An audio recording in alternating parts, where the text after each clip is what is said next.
Salom aziz tomoshabinlarim. Bugun siz bilan shunday bir muhim mavzu haqida gaplashamizki, bu har biringizga tegishli bo'lishi mumkin va kelajakdagi moliyaviy barqarorligingizga bevosita ta'sir qiladi. Pensiya. Ha, aynan sizning navbatdagi pensiya to'lovingiz to'g'ri va o'z vaqtida kelishi uchun nimalar qilish kerak? Bu savol hozirgi kunda ko'pchilikni o'ylantirmoqda. Menga ishoning, bu ma'lumotlar nafaqat juda muhim, balki hayotiy zaruratdir. Agar pensiya to'lovingizda muammo bo'lishini istamasangiz, ushbu videoni oxirigacha diqqat bilan tomosha qiling. Hozirdayoq kanalimizga obuna bo'lib, videoga like bosishni unutmang. Chunki bu ma'lumotlar ko'proq odamlarga yetib borishiga yordam beradi. Muammoning mohiyati. Ilgarigi va hozirgi holat pensiya tizimi yillar davomida juda katta o'zgarishlarga duch keldi. Bilasizmi? Ilgari pensiya jarayonlari ancha sodda va ko'proq qog'ozbozlikka asoslangan edi. Odamlar hujjatlarni pensiya jamg'armasiga olib borishar, ma'lumotlar asosan qo'lda kiritilar. Staj va ish haqi hisob kitoblari ko'pincha qog'oz mehnat daftarchalari asosida amalga oshirilardi. Kamdan kam hollarda ma'lumotlar bazalarida jiddiy nomuvofiqliklar yuzaga kelardi.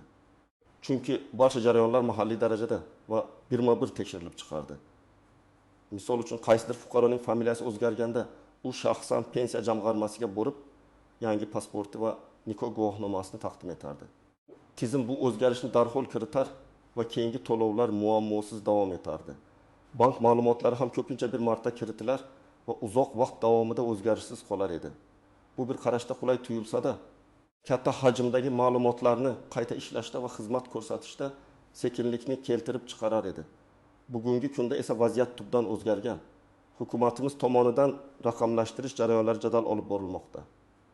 Barcha ma'lumotlar elektron tizimlarga o'tkazilmoqda. Turli davlat organlari o'rtasida ma'lumot almashinuvi yo'lga qo'yilmoqda. Bu juda yaxshi, chunki bu shaffoflikni oshiradi, korrupsiyaning oldini oladi va pensiya tayinlash jarayonini tezlashtiradi. Biroq bu o'zgarishlarning o'ziga yarasha talablari va nozik jihatlari bor. Endi tizim bir necha manbalardan ma'lumotlarni avtomatik ravishda solishtiradi.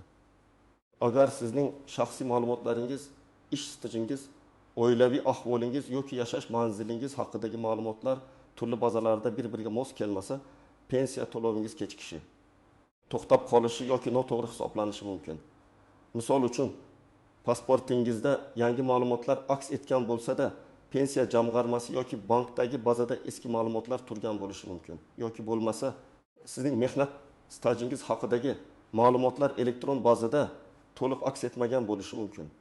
Bunday nomuvofiqliklar pensiyangizni to'g'ri hisoblash va o'z vaqtida olishga to'sqinlik qiladi. Tizim avtomatik ravishda bunday qarama-qarshilikni aniqlaydi va sizdan ma'lumotlarni aniqlashtirishni talab qiladi. Shuning uchun bugungi kunda har bir fuqaro o'z ma'lumotlarining dolzarbligi va to'g'riligini shaxsan nazorat qilishi zarur. Bu sizning shaxsiy mas'uliyatingizga aylanib bormoqda. Birinchi asosiy qisim: nimalarni bilishingiz kerak? Kimlar xavotir olmog'i lozim va kimlarga buni keragi yo'q?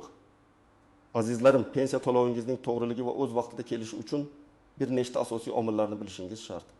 Bu omillar asosan sizning shaxsiy ma'lumotlaringiz, mehnat faoliyatingizga oid ma'lumotlar va moliyaviy hisoblaringiz bilan bog'liq. Avvalo, shaxsiy identifikatsiya ma'lumotlaringiz. Bular pasport seriyasi va raqami, JSHR shaxsiy identifikatsiya raqami, familiya, ism, otasining ismi, tug'ilgan sanasi va yashash manzili. Agar bu ma'lumotlarda eng kichik bir o'zgarish bo'lsa ham, misol uchun turmushga chiqqandan keyin familiyangiz o'zgarsa, pasportingiz yangilansa yoki yashash joyingiz o'zgarsa, bu ma'lumotlarni darhol pensiya jamg'armasiga bildirish shart. Ikkinchidan, mehnat staji va ish haqi ma'lumotlari. Pensiya miqdori bevosita sizning ish stajingiz va ish haqingizga bog'liq. Agar siz ish joyingizni o'zgartirgan bo'lsangiz, stajingizda uzilishlar bo'lgan bo'lsa yoki ish beruvchingiz tomonidan pensiya jamg'armasiga to'lovlar noto'g'ri o'tkazilgan bo'lsa, bu ham muammoga sabab bo'ladi. Endi barcha mehnat shartnomalari elektron shaklida yuritilayotganini inobatga olsak, eski qog'oz mehnat daftarchasidagi ma'lumotlar bilan elektron bazadagi ma'lumotlar o'rtasida farq bo'lishi mumkin. Buni ham tekshirish muhim. Uchinchidan, bank ma'lumotlaringiz pensiya naqd pulda yoki bank kartasiga o'tkazish yo'li bilan beriladi. Agar sizning bank hisob raqamingiz o'zgargan bo'lsa yoki siz karta ochgan bank o'z faoliyatini to'xtatgan bo'lsa, yoki shunchaki hisob raqamingiz noto'g'ri kiritilgan bo'lsa, pulingiz kelmaydi. Endi kimlar xavotir olishi kerak va kimlarga buni keragi yo'q degan savolga javob beraylik. Kimlar xavotir olmog'i lozim men? Yaqinda oilaviy ahvolini o'zgartirganlar. Misol uchun turmushga chiqqan ayollar. Tasavvur qiling, 55 yoshli Gulnora opa turmushga chiqib, familiyasini o'zgartirdi. Lekin bu o'zgarishni pensiya jamg'armasiga ma'lum qilmadi. Tizim eski familiyadagi Gulnora opaning JSH raqami bilan yangi pasportdagi ma'lumotlarni solishtirganda nomuvofiqlikni aniqladi. Gulnora opaning pensiya to'lovi 2 oyga kechikdi. Chunki tizim uni yangi ma'lumotlar bilan tasdiqlash uchun qo'shimcha hujjatlar talab qildi. U DXMga borib ariza yozishiga, nikoh guvohnomasi va pasport nusxasini topshirishiga to'g'ri keldi. 2. Pasportini yangilaganlar. Ko'pincha yosh o'tgach pasport o'zgartiriladi. Agar yangi pasportdagi ma'lumotlar ayniqsa, tug'ilgan sana yoki joyi eski pasportdagidan biroz farq qilsa, bu ham muammoga sabab bo'lishi mumkin. Masalan, 6 yoshli Ahmad akaning eski pasportida tug'ilgan yili 1963 yil 11 may deb yozilgan edi.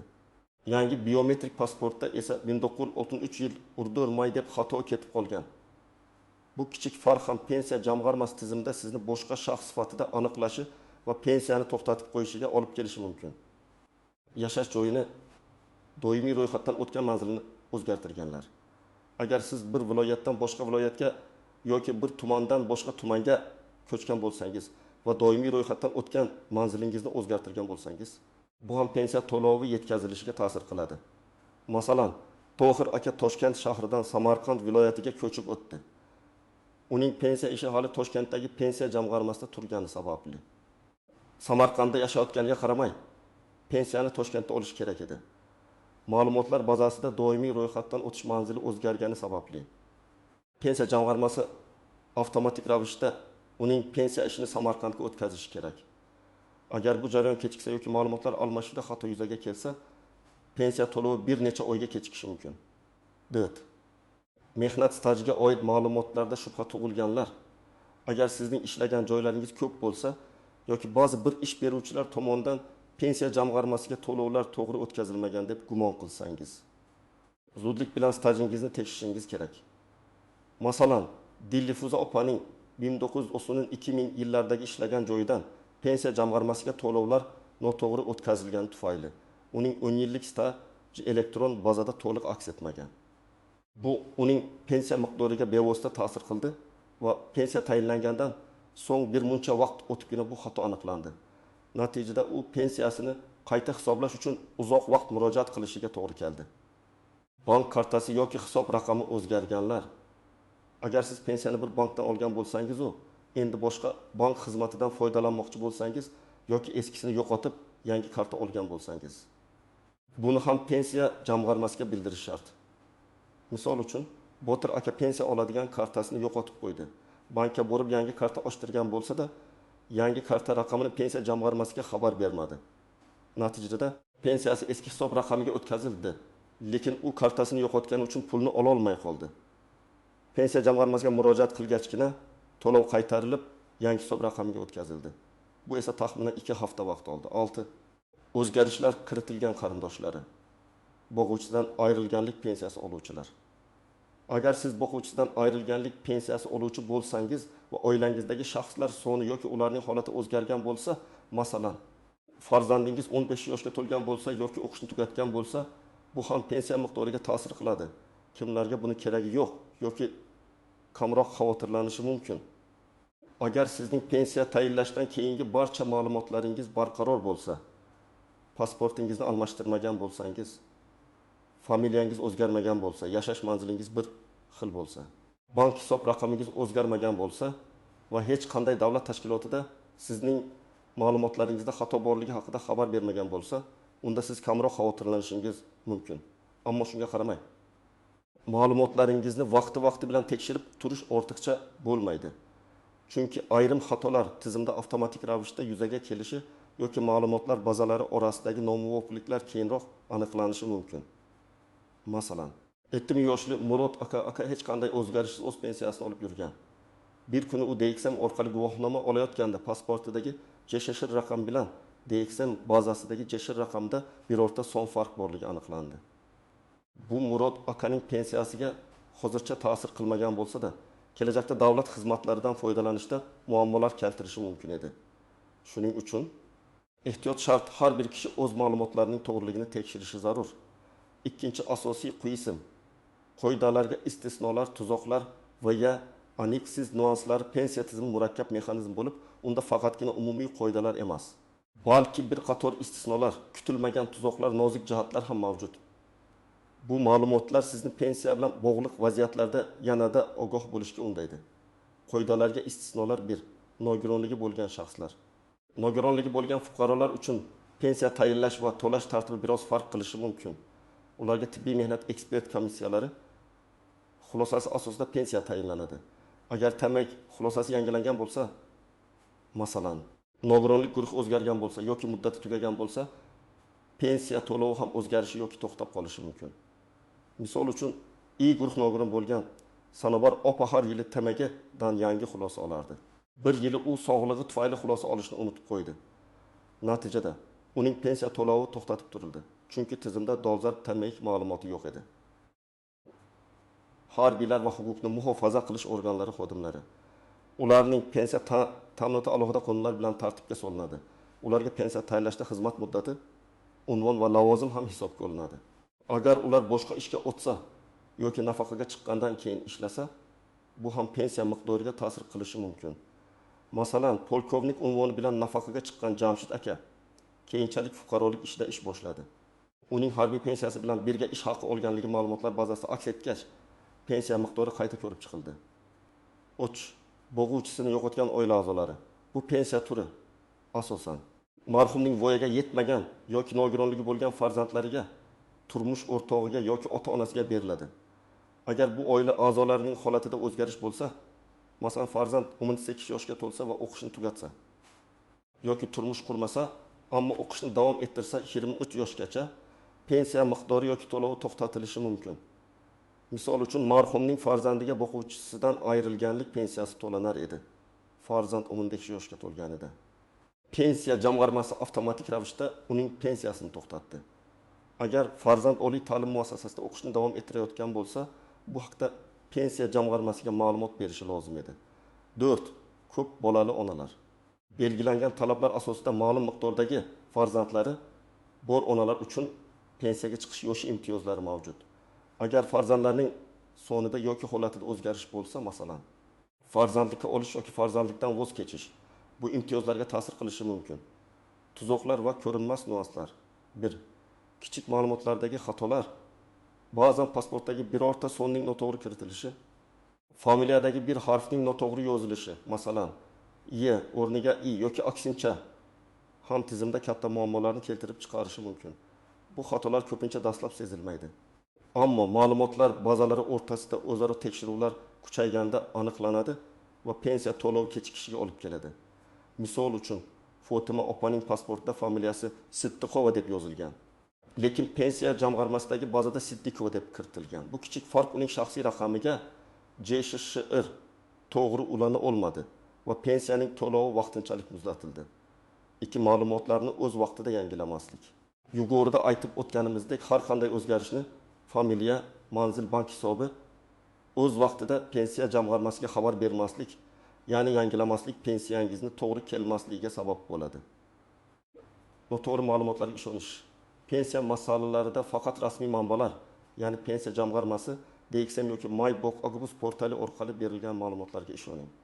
Turli xalq og'zaki ma'lumotlar yoki ijtimoiy tarmoqlardagi tasdiqlanmagan xabarlar sizni noto'g'ri yo'lga boshlashi mumkin.